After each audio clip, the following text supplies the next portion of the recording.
It's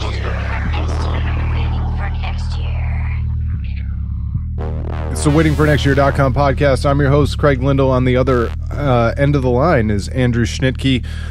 Before I go to him, though, this is kind of, in a weird, perverse way, this is kind of fun. All those political podcasts get to have emergency podcasts whenever Donald Trump farts into Twitter.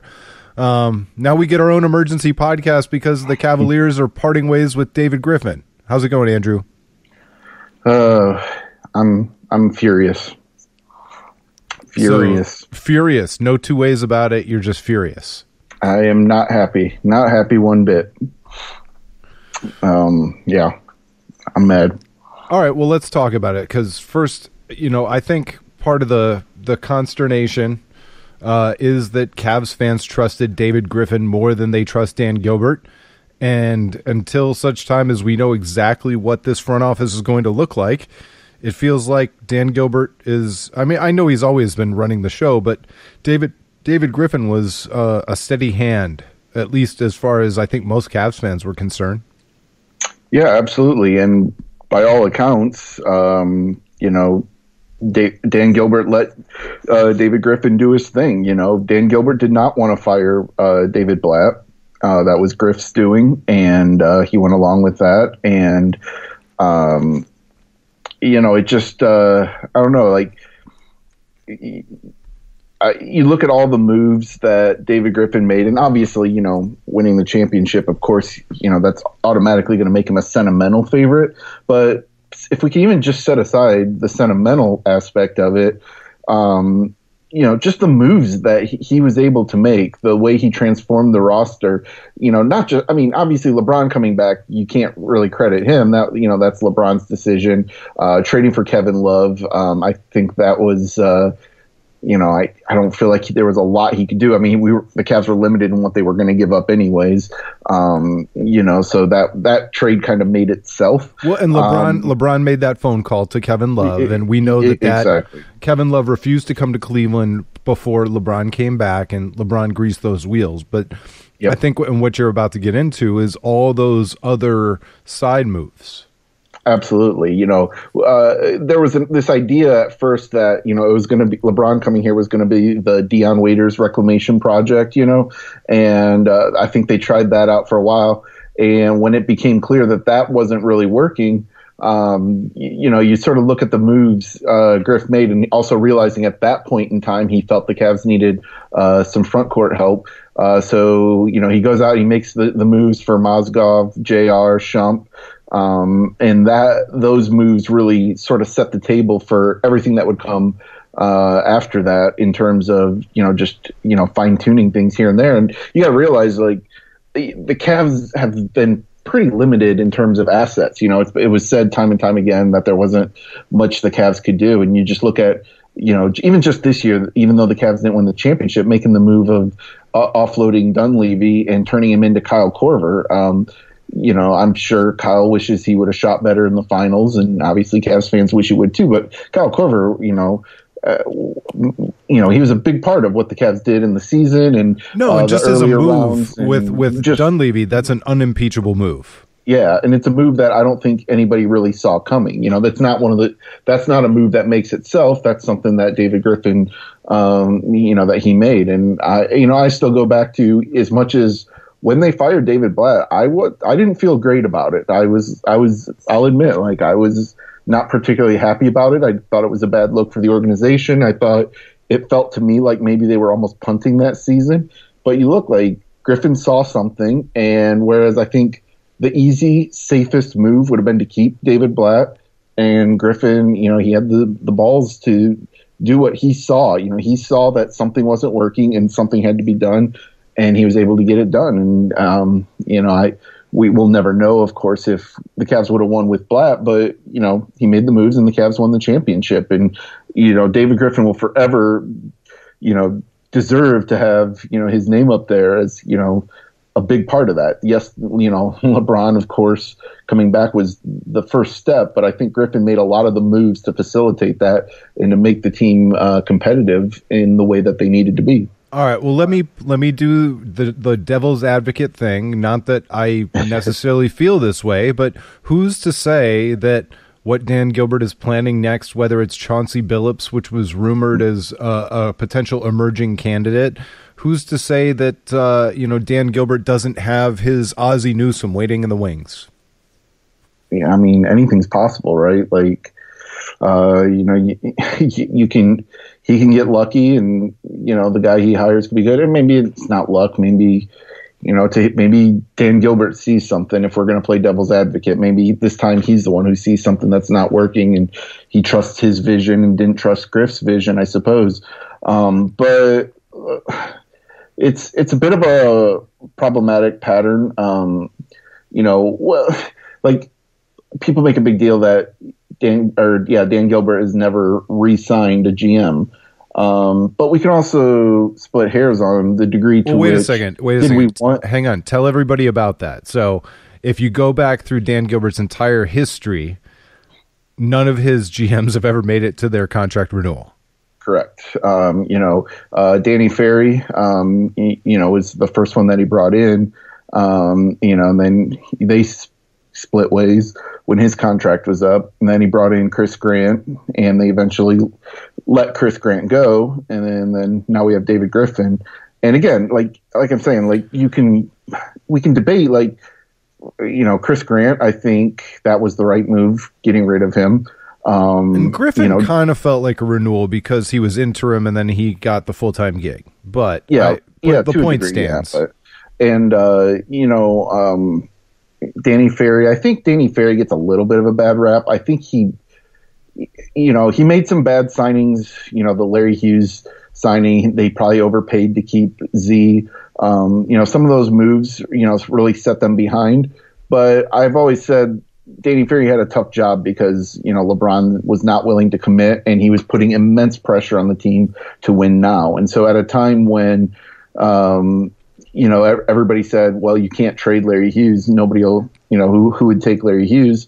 He made a trade for, Ben Wallace and Wally Zerbiak and Delonte West. And those guys, all had big parts in setting the table for what would become, a very successful run for the Cavaliers. They didn't win the title, but they were decent moves. So, he made some good moves. And that was very similar to what David Griffin ended up pulling off with Dion Waiters. Yeah, exactly. So, so he deserves some credit, but it's sort of like you sort of start to wonder, though, is this a situation where Dan Gilbert just either doesn't want somebody else getting all the credit? It's possible that it bothered him that David Griffin was getting all the credit for the Cavs championship.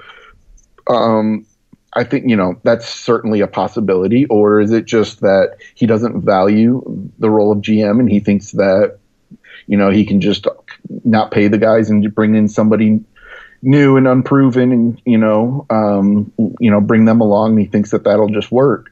These are all, it's impossible, I guess, right now with what we've heard to really know what the nature of the disagreement between them are. It's been reported that they had different visions for the future.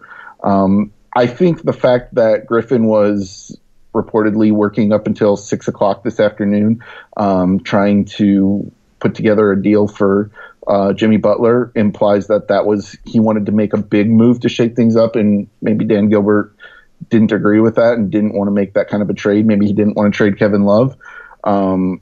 If we're trying to read tea leaves, but I think the bigger picture here is the fact that you had a GM who has made a lot of really good moves for this team. The players loved him. The front office was crazy about him.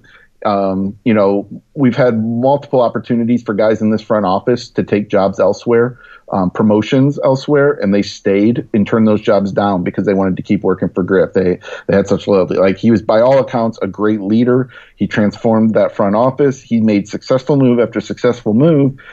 And, LeBron vouched for him, and that certainly has to carry some weight, obviously, when LeBron wants him back. In the reporting as of right now, there hasn't been an update to the support that LeBron expressed for Griff, but there has been some reporting that indicates the LeBron camp was surprised by this move today. Yeah. Well, yeah, I saw that as well. They said that Dan Gilbert didn't consult LeBron when doing this, and he's the owner of the team. That's his prerogative. And I don't think we should think that LeBron will make his decision on whether to stay after this next season based on, the GM. I think LeBron thinks even bigger picture than that, but I don't think it's going to help, particularly if you bring in somebody who doesn't live up to the standards that we've expected under Griff, whether that really is going to be a Chauncey Billups, who, if you remember, is the guy who recommended the Cavs trade Kevin Love for Carmelo.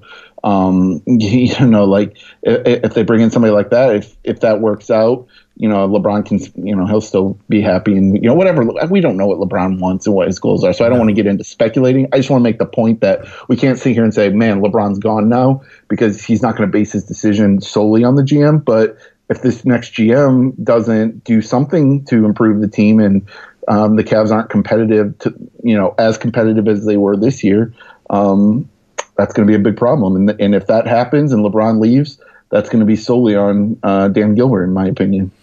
Well, and I'm never going to hold somebody to account for something that they said when they were on TV if they end up working for a front office, because those are two different jobs, and one is for entertainment purposes only. And no, that's absolutely right. But I will say it's tough when these guys transition from a TV role to a legit front office role to live down some of the things that they said when a microphone was in front of their faces. And that's something that it feels very incestuous, this whole thing where Dan consistently goes back to people he's met through the Pistons and through Detroit and everything else. And I guess every relationship in business could be considered incestuous if you work with people or you've met. But it doesn't feel like the right way to shake up a front office or shape your organization. Right. And it's not inherently a bad thing. Because to your point, you're right. Lots of people in business get where they are based on who they know, not what they know, right? And I gave the Ozzie Newsome example. He came from the Browns, and he was raised up by Art Modell into that role in the front office. Yeah, but and so you can certainly have success. You don't always need to be sort of groomed inside of a front office. I think like a guy like Larry Bird, who just stepped into that role. Yet he had some success as a team president, and building a team. So, it can be done.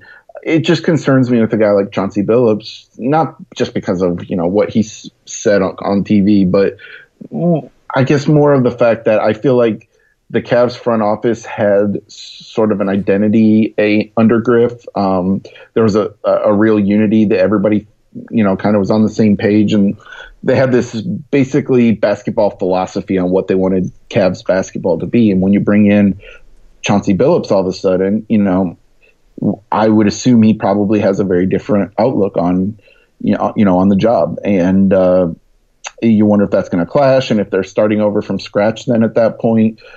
There's just a lot of red flags and a lot of concerns. And it's not just Chauncey Billups, whoever they bring in. It's a difference in tone, in personality, and, in sort of direction. And these are all things that are a concern when you're trying to, win a championship and that window is closing, whether it's because LeBron's going to leave or just because LeBron's aging. Even extending this beyond LeBron, I think we don't know what ultimately the Cavs, if they were thinking long term past LeBron, what was going to happen. But I can tell you one thing, I've thought about that, and I was really hoping that David Griffin would still be around for that part. Because I think that whether you still try to contend with Kyrie and Kevin Love and then build around those guys, or if you're going to shake things up or do whatever, I had a lot of confidence in Griffin to do the right thing by the organization. And when you bring in an unknown, we don't know what that's all going to mean. So it's throwing a lot of chaos in here and creating a lot of uncertainty at a time when that's not. I don't think that's really healthy for the organization in terms of their short-term goals. Well, and what we won't find out until the next person takes the job is maybe LeBron's been the salve for everything, including the GM and the front office. We have this perception of the job that Griff has done, and I agree with you. I agree with all the Cavs fans that are really nervous and worried and upset today. But I also recognize the fact that my knowledge only extends as far as it does, and it is possible, I guess, that there were some opportunities missed, or there's some direction in the next couple of years that Griff was headed in the wrong direction and they want to go someplace different. It's really hard to fathom. It's really hard to fathom. How much of this is just LeBron kind of, he helps whitewash any mistake. He's human whiteout. Yeah. No, I mean, certainly, like as long as you have LeBron on the team, we have LeBron and Kyrie, Kevin Love for now. If they make a move, we'll see what happens. But I think the point is, the Cavs are going to win a lot of games next season. They're going to make the playoffs, and they're going to make another run at a title. Whoever they hire as GM, I don't think will change that. The issue is, the Cavs are not the defending champions anymore. They're now looking up and chasing somebody, and they have to figure out how to close that gap because regardless of how promising the Cavs looked in those last, 2 or 3 games in that series and showing that they can play with Golden State, there was still a gap there. Like, Golden State was definitively the better team. And so, although I will say I thought it was on the fringes, and that's where we're giving David Griffin the most credit, just to be fair. Right. Well, and that's why I think that's part of why, we wanted Griffin back, was to figure out those fringes and figure out, and look, if he was trying to swing a big deal for Kevin Love, maybe he doesn't think it's just in the fringes and he really felt strongly that a big move needed to be made. I don't know.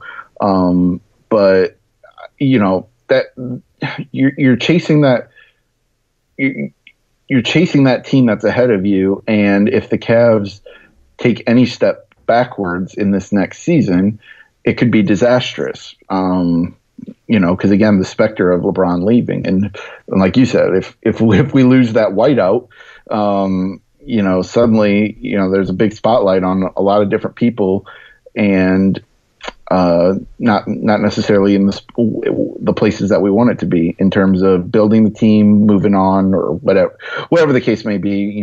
But there's going to be a lot of fingers pointed if that happens, and I think that all will stem. We'll all chase it back to this decision. Like, if next season doesn't go well, if everybody's healthy, and the team just doesn't perform as well, absolutely, all fingers are going to get pointed back to this moment, this very night, in making this decision. And that's, look, if Dan Gilbert's, he's had a lot of success in business.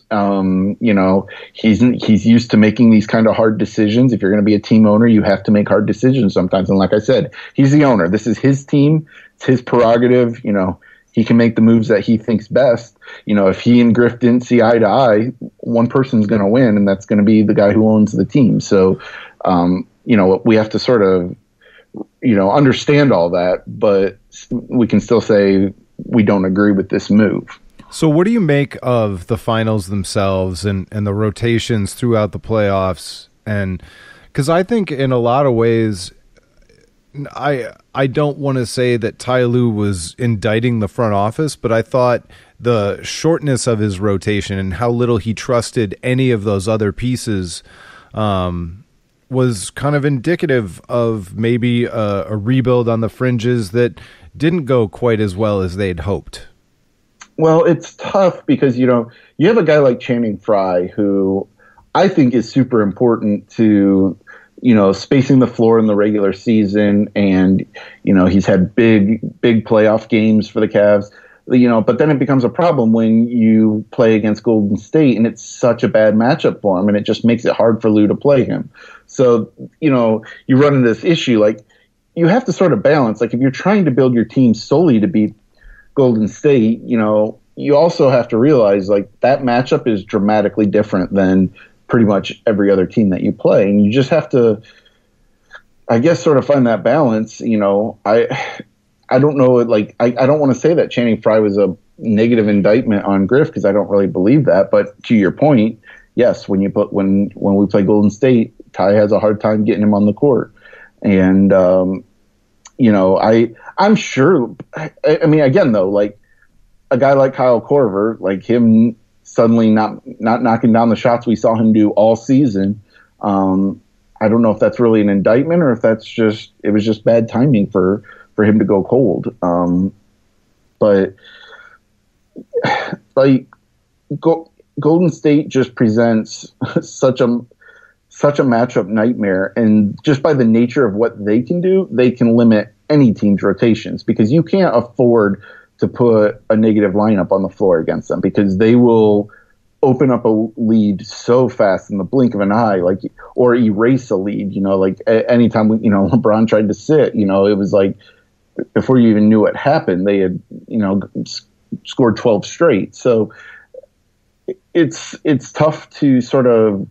I think this is the thing a lot of us as fans really struggle with, is because, like, we saw how well the Cavs played all playoffs, and then suddenly you run into this team where it feels like none of the moves they make are quite good enough. And that's a frustrating thing, and a frustrating realization. So I certainly think that we can look at it and say David Griffin did not provide Ty Lue and, you know, the Cavs organization with a good enough, or a team that was as good as Golden State. But how are you supposed to match adding Kevin Durant? Like, it's just not a fair ask, particularly in, you know, one off season. The moment they signed Kevin Durant, we all knew. I mean, we just knew, like, it was going to be a problem for everybody in the NBA, including the Cavs. No, absolutely. It had to. I mean, but I'm also one of those people who thinks that the core of the Cavaliers is good enough to come back for another chance at this thing. And I think in any given series, the Cavaliers might not be favored, but they have a chance to win it. And I think that they got off to such a slow start in the finals, and Kyrie Irving had such a crazy kind of 18 months with the deep playoff run. And then what was it, the World Championships? Or the Olympics. You know, it was just it wasn't their year, and I still think Kyrie Irving can grow and get better. I think Kevin Love took a leap forward in terms of meshing with this team, and I think Tristan Thompson kind of peed down his leg during the first couple of games of the finals. Yeah, and I don't think I don't think that anybody would ever predict that to happen again. Well, yeah, I don't think it would have been the dumbest thing in the world to run it back with more or less the same team. Maybe strengthen the bench a little bit if you can. But I'm with you. Like, I think that in terms of even a guy like Kyle Korver, if the Cavs brought him back, having another season getting familiar with the offense, because the way the Cavs run their offense is so different from what Korver was used to, and we saw it take him a lot of time. So letting him have now a whole season, you know, getting into training camp, and by the way, the Cavaliers have to bring back Kyle Korver, because just like all these other contracts over the years, the Cavaliers can't replace him. If they don't re-sign him, they can't even get better and trade him. Absolutely. So, you know, I think there's reason to think, you know, you could hope you come back, you know, if Kyle Korver hits a couple shots in game 3, you know. But maybe David Griffin was saying that to Dan Gilbert, and Gilbert's like, hey, about that luxury tax, bub. Yeah, also possible. That's a very distinct possibility that we didn't mention earlier. You know, we were led to believe that sort of promises were made to LeBron when he came back, that, you know, Dan Gilbert was willing to spend, and he was going to spend whatever it took. But maybe, you know, we're arguing semantics there when Dan Gilbert says, well, you know, I'm willing to spend money, but not on a guy that's not adding to the team to win a championship. And maybe he was basing that finals performance and saying, I'm not willing to pay a luxury tax for that. These are possibilities, things that we can't possibly know. I hope some reporter, you know, can really give us a little bit more depth to this story, because I'd really like to I'd really like to know the nature of that disagreement between Griff and Dan Gilbert. But yeah, like just going back to the original point though, like yeah, like just bringing this team back, hoping Tristan plays better, hoping Korver plays better. Darren Williams, a guy like that, like, we could question whether he was ever really going to be an impact player, but that's the type of player that you can replace and hopefully get somebody a little better to, sort of bolster that bench unit. Make those kind of moves, and you kind of just hope that, you can make a run and, beat the Warriors this time. And, like maybe an injury happens, I'm not sitting here saying I'm rooting for an injury, but the Warriors have been remarkably healthy, the last 3 years in these playoff runs. They've been at full strength throughout the whole playoffs. And, from a certain point of view, I could almost argue really the Cavs and Warriors are 1-1 in the finals. Like it's, that first one, it's almost unfair to even count that because without Kyrie and Kevin Love, the Cavs were never going to win that series. So,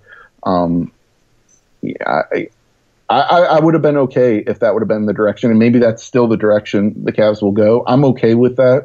I just wish it was Griff, making the calls still. Yeah, I do too. And I also think that there's a lot to be said about the injuries that the Cavaliers endured this year. J.R. Smith, Kevin Love missed time. Mm-hmm. Yep. Even the weird stuff like Andrew Bogut, I know that you don't really get to count that. Right. Birdman, you don't really want to count those kinds of things, but those are all disruptions into, what once was the plan. And it was clear by game 5 that Kyrie was seriously banged up there too. So, they throughout the regular season, even going into the playoffs, like, the Cavs were dealing with a lot. And like, yes, don't get me wrong, Kevin Durant missed time in the regular season with the Warriors, so they did have to deal with that. But by and large, and even in last year, Steph Curry missed some games, before the finals. So, they did have a few things that they were dealing with, so we can't say they've been perfectly healthy at all times. But in terms of comparing, what the Cavs have been through the last 3 years and what the Warriors have gone through in terms of health, it's dramatically different. So if something happens, if those tables sort of turn and, the Warriors start to deal with some of that stuff and the Cavs come in fully healthy, maybe the Cavs can steal one, so, you just want to be careful if you're going to really disrupt the chemistry that the team has and sort of the momentum that the team has. If you're going to make a big move, there's risk to it. We've seen on Twitter today, and Twitter again is a bad indicator, or bad way to take the pulse of all fans. But, there's sort of this idea that Kevin Love just has to go. They got to do something. Just make the move for the sake of it. Like, we have to do something. He's the most expendable of the big three, so let's make a move. And I just think, there's very real, tangible risk to that. Kevin Love had a great season, and he played great in the playoffs, and he had some great games against Golden State in the finals. In terms of his rebounding, his outlet passing, he's a smart player. I think he really grew defensively this season. I really think that there's absolute risk if you disrupt that. So it's really going to be interesting to see when the Cavs bring in whoever they bring in, what direction they go from here. So there was I had a conversation with somebody recently, and they indicated to me that the Cavaliers were an older team than Golden State. And I understand the perception because LeBron is the key player and he's the oldest out of all the key players in the two rivalries, but in many ways the Cavaliers are kind of younger than Golden State, because Kyrie's still so young and Kevin Love and Tristan Thompson are both young. Like, I think Golden State's amazing, and they're going to continue to be amazing for the next couple of years. But if you're giving Steph Curry this super long contract in his age 29 year and projecting it forward, you're probably paying him for past performance more than future performance. Would you agree with that? Maybe. Probably. I mean, statistically, it's probable. Yes, statistically, I suppose. I just think, especially with the way Curry plays, like I think he can be highly productive. Playing the style of basketball that he plays for a very long time.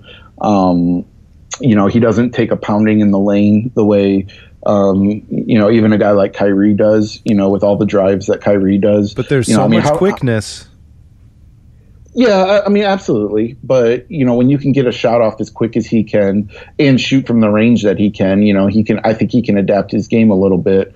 I think, in terms of if you're comparing the age of these two teams, though, certainly, you're looking at the big four for Golden State. None of them are old. Durant, Curry, Clay, Draymond. None of them are old. They're all young guys. And look, the Cavaliers, Kyle Korver is up there. Richard Jefferson is up there. Channing Frye is getting up there. So J.R. Smith, Iman Shumpert has been around. Like, the Cavs aren't. I would not consider the Cavs a young team by any means. But even Shumpert's only 26. Right, but I just think, if you're talking about like the core going forward, just the fact that LeBron is the one who's going to decline first, that sort of shifts the table, because once LeBron starts to show signs of his age, I think the Cavs are going to go downhill a lot quicker. Yeah, no, that's true. That's true. I guess it's, I think about the benches, and I think Golden State has some real issues. Obviously they're top four. Everybody would love to have Golden State's issues, but between Iguodala and Livingston and even I think soon to be 37-year-old David West, like they've got to answer some questions. They can't just plug in McAdoo and McCaw and all these young guys, But they can take a page out of the Cavs book and get some guys that are ring chasing. I mean, that's how they got David West in the first place. Sure. So I think they can still, they can't just replace Iguodala. I mean, Iguodala's been hugely important. Obviously, a Finals MVP. He really changed that first series that they played. And he's perpetually been a thorn in LeBron's side. As much as anybody can be, I guess. But he's very important, and it will be interesting to see. Saw some reports today that people think he'll get $20 million a year somewhere. And if he's getting those kind of offers, I don't know how he goes back to Golden State. And I can't imagine Golden State paying him that. That would be a big change. Like if Iguodala leaves, that will absolutely that will be a big blow to Golden State, and one that they'll have a hard time replacing. So that's definitely a move Cavs fans are going to want to keep an eye on. If the roles were reversed and the Cavaliers were actually the Warriors, and the Cavaliers blew the 3-1 lead and had that roster, would the talk have been about trading Klay Thompson and Draymond Green? Because I don't remember hearing Golden State fans talking about trading those two guys to try and improve it. Because they immediately, everybody knew that they were going to go after Kevin Durant. So I think that kind of changed things a little bit. Just the fact that they were lucky enough to, the confluence of, getting some sort of fortunate contracts, particularly Steph Curry's contract, and the just absolute ballooning of the salary cap. The fact that they didn't smooth the TV money jump, and spread that jump out over multiple years. They just put it all up front in 1 year, and that created a huge gap of cap space for Golden State to be able to go out and sign Kevin Durant. So what would have been interesting. So I totally get your point, and I'm kind of curious to know if things didn't work out that Kevin Durant wasn't available. You do wonder, what would Golden State fans be looking to trade guys? And I don't think they would. I think, to your point, I think they would have. I really don't see them kind of looking to do that. I think they would have said, look, let's just bring this back, and try and get him next year and just make it, the improvements in the areas that we can improve without blowing everything up. All right. Well, so the Howard Beck is now saying, according to a source, that LeBron is, quote, disappointed at Griffin's departure, as well as the timing, and, quote, concerned about what this portends for Cavs going forward. Yep. I mean, that was bound to happen. That's right? to be expected. All right. Now this one too. Sam Amico, he says, FYI, several teams have spoken to the Cavs about Kyrie Irving. Griffin was unwilling to move Kyrie. It's unclear where owner Dan Gilbert stands. Jesus. Yeah, that doesn't actually mean, and this is not an attack on Sam, who I like. That doesn't really mean anything. It's unclear where owner Dan Gilbert stands is like a non-report. Yeah, it's almost a report without reporting, but you and I both know that doesn't actually mean anything. It could mean something, but it probably doesn't. Right. I mean, you could just, without, if you don't have a direct line to Dan Gilbert's thinking, you could say, David Griffin in favor of keeping LeBron past next season, unclear where Dan Gilbert stands, because you don't know. But, I don't even want to start thinking about the Cavs moving Kyrie. I can't do that. I couldn't handle that right now. Yeah, it'd be like saying, some guy named Jerry was convicted of tax evasion. We're unsure what Dan Gilbert's feelings are about tax evasion. Yeah, exactly. I don't even know how to wrap this thing up. It's an odd thing. Joe Gilbert in our group, in our Slack channel, said that this to him felt worse than losing the finals. Is that kind of where you are too? Yeah, a little bit, because this creates more uncertainty. Like when we lost in the finals, there was still, okay, let's get a deal done with Griff, and then in Griff we trust, right? Like, I had a lot of confidence that Griff was going to make the appropriate moves and improve the Cavs in the way he best saw fit. And it felt like he was a step ahead, and it felt like he was hyper rational. Yep. Yeah. I mean, always, like, that's his MO as a GM. He wasn't a guy who panicked. He wasn't a guy who, was sort of super emotional. He wouldn't really make emotional decisions. He was a very analytical guy, but a strong leader, a guy who obviously valued team chemistry, which I think is a very important thing. Now we just don't know. We can't say that's all gone because we don't know. It's possible maybe the Cavs will end up promoting from within and try to keep that direction going, and that's certainly a possibility that could happen. So we don't know that, but it's just that this creates uncertainty. Whereas when we lost in the finals, I didn't have that same uncertainty. It was very rational. It was like, well, okay, we lost to a team who was clearly a better team. The question was how much better and how do we address that? And those are, not easy questions, but certainly rational ones. And now it's these sort of bigger picture, issues and questions about the direction of the franchise. And again, it comes at such a pivotal time with, only being guaranteed one more year of LeBron. And I think already, even before this Griff stuff happened, the whole, anytime LeBron's going to be a free agent, it kicks up the rumors, and it's annoying for Cavs fans. I don't know if it's perplexing per se, but it's just not fun. It's not fun going through the LeBron rumors. And I think, this is only going to make that noise even louder. It's not going to quiet it. It'll only make it louder. It doesn't necessarily mean anything. Because again, I think anybody who says, well, this means LeBron is gone is really connecting dots that aren't there, because LeBron's not going to base this decision just on that alone, on it not being David Griffin. But the issue is, who do they bring in? And if LeBron doesn't trust the guy that they bring in, that's going to be a problem. And maybe they do get something done, and Jimmy Butler joins the team, and then a bought out Carmelo Anthony becomes the first man off the bench. I mean, there are just all these possibilities, and I don't want to. It's nerve wracking, and it feels sad because change is always tough.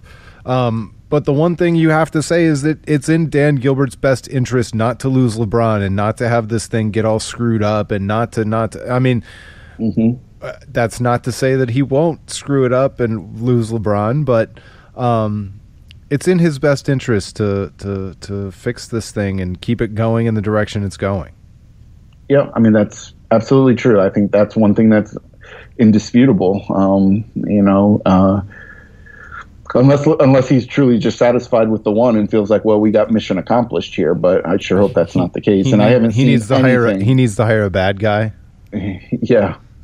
I haven't seen any indication that that's the case. I just think, for whatever reason, he felt like this was what he had to do. And again, I mean, I'll just keep saying it. Like, I'm not going to say that the Cavs are doomed. I'm not going to sit here and say that this changes everything, that the Cavs aren't even going to be contenders this year, blah, blah, blah. I'm not saying any of that. I'm just saying we're going to remember this night. I mean, it's not that much different than when David Griffin fired David Blatt. If the Cavs fell on their face after that, all fingers were going to go back to Griffin making that singular decision. And we're back in that same situation now, where if this blows up in the Cavs' face, we're always going to remember this night. Like, this is going to be the thing that we're going to say that really started, the dominoes that are going to fall.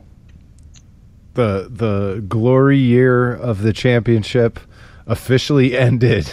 Yes, exactly. 1 year to the day when they let go of the guy who constructed the whole thing. I mean, it is kind of poetic in that respect, and not really in a good way. Yeah, I know we've been going a little while here, and I don't want to extend this too long, but I mean, is David Griffin even not just the best Cavs GM, but is he the best Cleveland sports GM ever? Certainly of our lifetime. Yeah, I mean, that's a big question to just throw on you, but I was really thinking. I mean, I don't think it's not just about. I mean, he has the trump card, the championship, right? So you would say, well, of course he is, but I think it goes beyond that. It's deeper than that. It's the. You know what? I take it back. It's not true. He's not. He's not the best GM of our lifetime. His degree of difficulty was a lot lower than like John Hart. So I'm going to give it to John Hart. John Hart was certainly a guy that was in my head as, certainly being right there. He drafted Manny Ramirez and Jim Tomei and all those guys. He made those moves. LeBron gifted himself to David Griffin. Yeah. Yeah, no, that's certainly true. I mean, that's absolutely true. And I don't think I've ever doubled back on one of my own opinions faster. Yeah, it's interesting because, John Hart maybe didn't get the championship, but he certainly built an amazing, Cleveland sports team. And, that run of those Indians teams is something that's special to all of us who experienced it and went through that. And that's something, we've carried with us forever. I mean, we're forever chasing that feeling again of what that was like, those 90s Indians teams that John Hart built. So, although if we're being honest, it's Paxson, right? Isn't Paxson the one who drafted LeBron? Yeah. Smartest move ever. The greatest sports architect in Cleveland sports history, Paxson. Hey, man. I don't even know which Paxson brother it was. They got rid of Andre Miller so they could make sure they tanked enough to get LeBron. So, kudos to that. But you could offer me $1 million. I wouldn't be able to tell you whether it was John or Jim Paxson. It is John. No, Jim Paxson. Wait, you forgettable son of a bitch. It was John. It was John. Jim was the basketball player, right, on the Bulls, or was that? No, that was John. All right, it was one of them. This is like the whole Harbaugh thing too, man. Oh yeah, I mean, I just know I know Michigan Harbaugh and Baltimore Harbaugh, and I hate them both. That's all I know. Yes, exactly. That makes it easy. Let's see. It was Jim Paxson. It was Jim Paxson. Okay. We're not putting any Browns GMs in this running, right? Oh no. I mean, Ernie Accorsi, did some good things when we were younger. Put together some of those late '80s teams, but I don't know that I would put him up there with Hart and no, I think it's easily John Hart, and then you can debate second place. But I think of our lifetime, Wayne Embry, it's John Hart. Okay.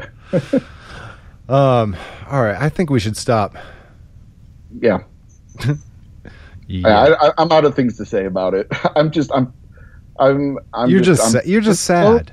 I'm sad. Yeah, I started out angry. Now I'm sad. So I'm going through the stages here, but yeah, I really did go through the stages, because I did find myself like going through the phase of, well, maybe this is all just premature and inaccurate, and maybe like, you know, they rushed, they leaked this too early, and they're really cooler heads are gonna prevail. And it's like no.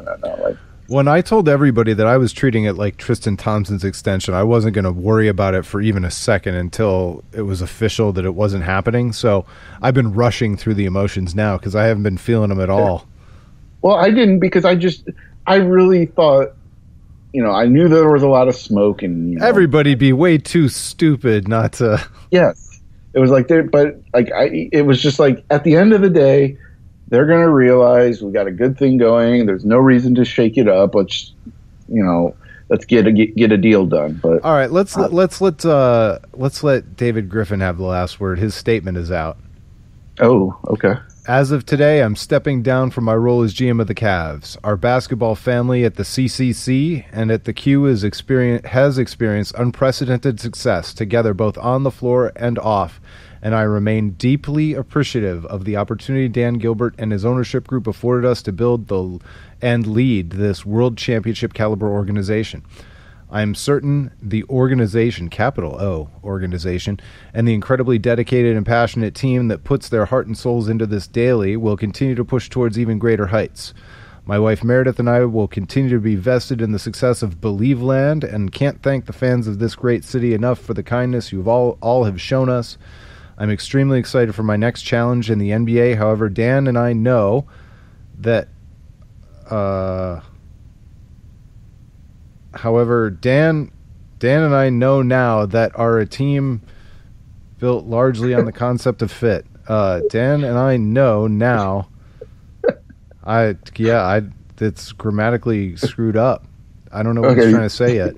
I'm pulling it up here, because at first I thought you were like stroking out on me or something, but yeah, I can't wrap my head around this sentence. Dan and I now know that we are a team built largely on the concept of fit, and we are now at a point where the fit is not right for us to continue with one another. He's missing we. There was supposed to be a we in there. Okay. Dan and I know now that we are a team built largely on the concept of fit, and we are now at a point where the fit is not right. Okay. All right. So that was a lot. The degree of difficulty went way up when when spell check or he should use Grammarly. Yeah. So that didn't say anything, but he's nice. Took the high road. That's about what you would expect. So yeah. All right, man. Well, thanks for jumping on Waiting for Next Year emergency podcast. How much do you hate the emergency political podcast? Oh, man, it's the worst. It's absolutely the worst. It's an emergency podcast. And it's not an emergency. No. But by sheer nature of the fact that podcasts are not live, they're not emergencies. Exactly. Never emergencies. Exactly. Live to tape. Sorry. See, what we should have done is, you can do YouTube streaming now. So we should have gone onto our YouTube channel and live streamed this, and then we could have called it an emergency podcast. That's way too fancy for us. All right. Thanks so much for listening, everybody. Thanks, Andrew. Yep. Thanks. Until next time, everybody. Thanks for listening. It's been the waitingfornextyear.com podcast.